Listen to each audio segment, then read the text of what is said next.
Welcome to a new episode of Growth Stories, the minicast where we get to the bottom of the best on-chain growth insights. I am Kryptena, your co-host, and today I'm joined by Diana Felkina, CMO at Tectum. Tectum is the world's fastest blockchain powering the superconductive digital financial environment of the future. Diana, thank you for joining me today. Thank you, Laura. It's a pleasure to be here. I've been following closely your journey, and it's clear that you've established yourself as a trusted voice in the marketing space. You're constantly testing and reviewing the latest tools, strategies, technologies, and sharing these insights with your community. You've basically become a go-to source of growth alpha. Why are you dedicating so much time to testing and sharing growth strategies? And you're basically giving the secret sauce for free. Yes, indeed, I've been doing that. Thank you first for having me here. First, the pace of change of our world today is just relentless. It's just so fast with the rise of AI. What's been relevant today is not relevant, maybe won't be relevant tomorrow. So I really understood for myself as a marketeer that I have to keep on learning. I have to keep on evolving, or I would just, become obsolete. I want to be, on top of things. I want to know what's trending, what's working, what's not working, and so on. So I've become very interested in it myself. And I've been doing a lot of testing, especially while working at Tectum, because it's in the blockchain company and it's in blockchain space, and a lot of innovation. The pace of innovation there is even faster. So it's very crucial. And while doing that, I really understood that there's not much information about it online. When you search for something new, what's working, there's really not much information. So I said, okay, why not just share this insight with other people, other marketeers, so that maybe we can, share experiences and share product reviews and so on, and kind of benefit out of all of this thing. And people have been finding my information useful, and and it's been great. And I've been hearing good reviews that I'm actually helping others on their own journey, whether there's a company or somebody's own personal business. I just enjoy doing that right now. That's amazing. So yeah, I'm sure that many people find those reviews very, very useful.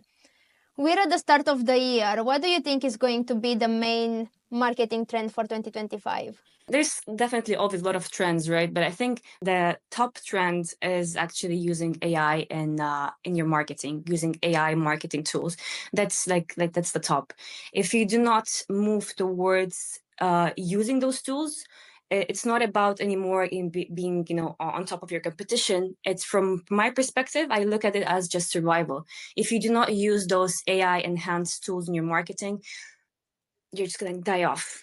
And I don't want to die off. My companies that I work with don't want to die off. So I would advise nobody to stay back and not to explore all those tools, because AI is remarkable. It's insane. It helps you analyze data, vast amounts of data, better comprehend what your clients need, create really hyper targeted content to fit each client's specific needs, and really show it to them the right specific time. So when you're working with such tools, just imagine a situation where a company does not use AI enhanced marketing tools, and the company that does, the company does not stand a chance. And right now, maybe it's just at the start of it, but a lot of tools are out there already enhanced with AI that we should be looking at and using. And and especially as we go down the line of a couple of months forward, a year forward, if you're not using them, you just they're just going to get to your customer faster than you, and with a better messaging and with a better proposition, you don't stand a chance. So I think this is the most important trend to follow as any business. Just to give you some perspective, the AI marketing industry is valued at $20 billion, and it's going to become $80 billion by the end of 2030. It's an extremely fast-paced growing industry with a 25% annual growth rate. Just to put it into perspective, when other emerging industries grow, they usually grow at a rate of, let's say, 10-15% per year. But this is a 25% per year growing industry. And the reason for that, because companies really understand how valuable this will be. That if you're not on top of, if you don't get a big chunk of those AI enhanced marketing tools, you will not be able to succeed and compete. Yeah, for sure. AI is definitely a very strong narrative this year, especially in marketing. What happens when AI marketing merges with blockchain? It's an interesting thing to witness. Two very powerful technologies being merged together. We have the strong analytics power of AI and enhanced targeting of those users and really understanding what they need. But also you have the blockchain that offers you all this transparency. And when you merge them together for the users, I envision it as being very much more rewarding experience for the user. For a business perspective, for the business is going to be a new playground to experiment of what you can do with your communities, with your user base. You could be able to do more because you have all those transparency of all those transactions. What are people doing? You'll be able to, especially when you use something called smart contract marketing. It's the biggest. It's basically what makes a lot of marketing things possible while merging blockchain and AI. Smart contract marketing it will be basically when you set a rule and it's automatically implemented by smart contract on a blockchain based on the data which is available in the blockchain. So I'll just give an example. For example, if you have this community of those users, if a user spends $100 on chain, you're able to reward them.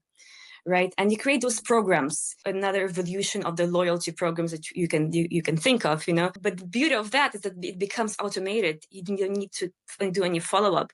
It's just there. It just takes you one smart contract to be there, implementing on the blockchain, and the AI itself will be able to analyze all this data and figure out what is the right time to implement the smart contract, offer those user benefit, those discount, whatever there is, analyzing the data and seeing, okay, maybe this is a good time to offer the user a discount and activating that. So it automates the process incredibly. AI itself will make marketing much faster and smarter, but connecting blockchain to that, it just will become, much more interesting and much more rewarding, as I mentioned, for the users. We already see a bunch of that happening, actually. This is not, not science fiction. It is something you already see on Web3 task platforms, like things like Galaxy, where you have tokenized rewards, right?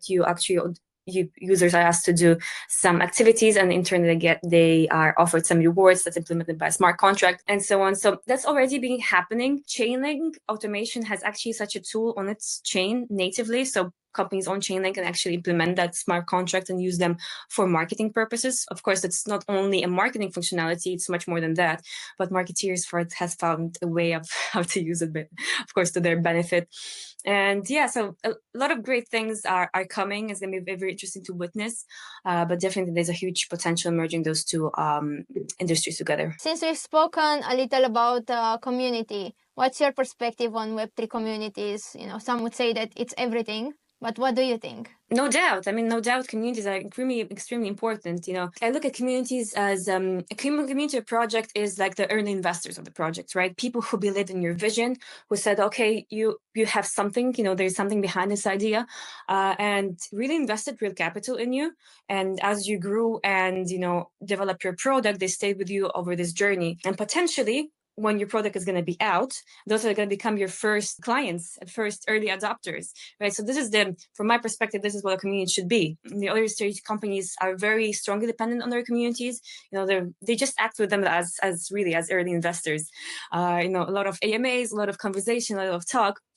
And that's very highly understood, and that's how it should be. But at some point in time, the company actually built its own products and is there and ready to kind of go and implement the product and drive the adoption of this product. Their conversation or their proof should be actually in how successful the product is. This will be the best statement of showcasing that those people have actually made a good decision back in the days when they invested in them in the first place.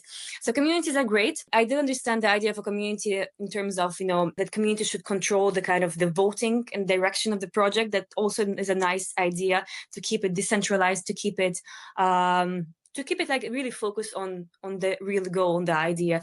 I do understand that in theory, in practice, that does not always work. That doesn't have, in many projects, you would not see that happening correctly for many reasons, as some people don't really understand the technology. They don't have the background to really make the right decision about this technology.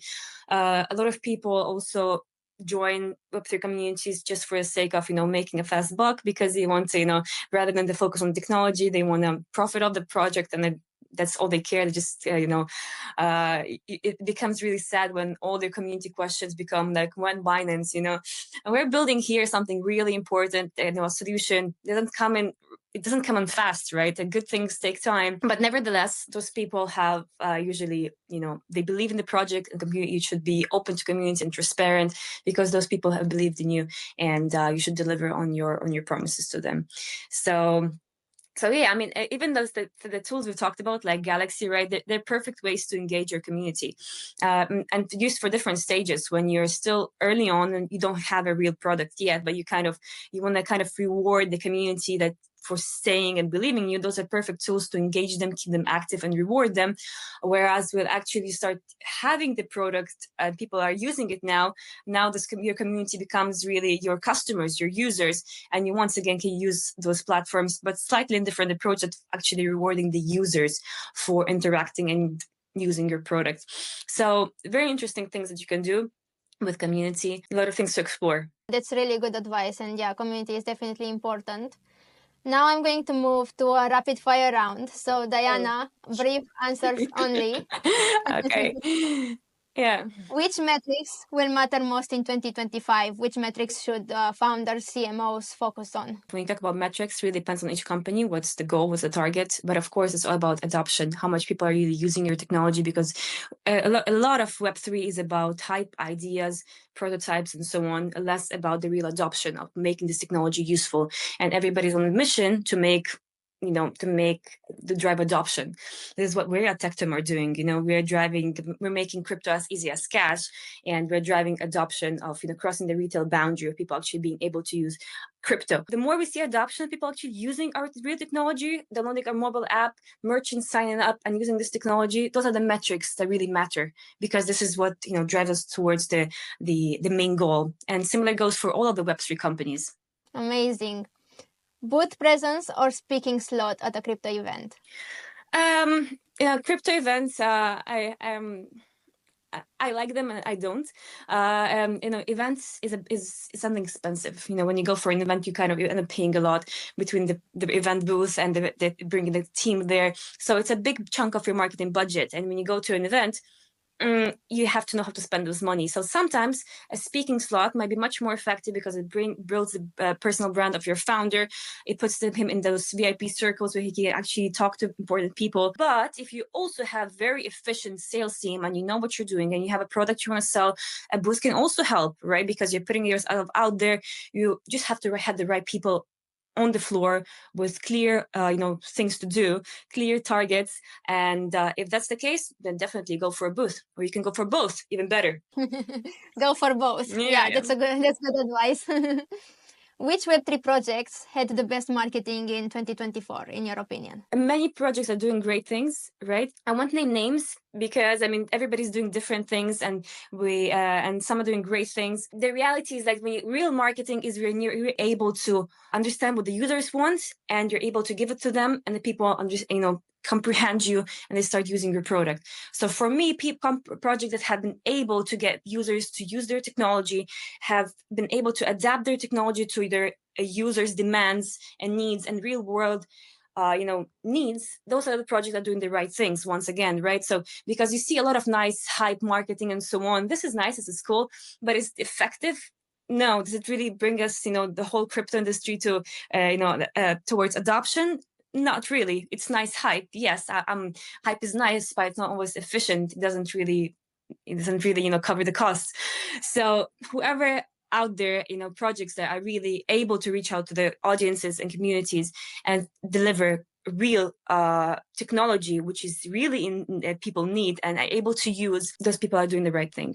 Amazing. How can people get in touch with you?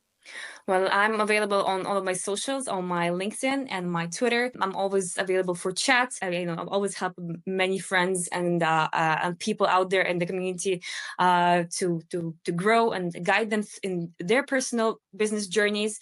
And so please feel free to reach out and chat. Thank you, Laura, for sharing your insights today on Growth Stories. Thank you, Laura. Thank you for having me. It was a pleasure. That wraps up another episode of Growth Stories. If you enjoyed these insights, make sure to subscribe and collect this episode on posts.media. I'm your co-host, Kryptena, and we'll catch you in the next episode. Bye-bye.